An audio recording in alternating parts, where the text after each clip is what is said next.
ஸ்ரீமதே ராமானுஜாய நமக. நாலாயிர திவ்ய பிரபந்தம் முதல் ஆயிரம் 503ஆம் பாசுரம். ஸ்ரீ ஆண்டாள் அருளிச் செய்த திருப்பாவை 30ஆம் பாசுரம்.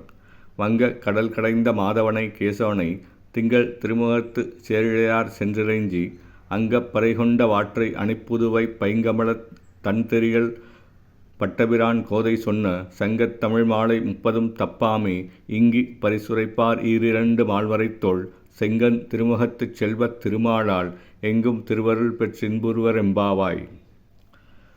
கப்பல்கள் நிறைந்து செல்லுகின்ற கடலை கடைந்த திருமகள் கேள்வனான கண்ணனை சந்திரனை போன்ற அழகிய திருமுகத்தை பெற்ற அழகிய ஆபரணங்களை பூண்ட ஆயச் சிறுமிகள் அடைந்து வழங்கி பறையாகிய உறுதிப்பொருளை அடைந்தனர்.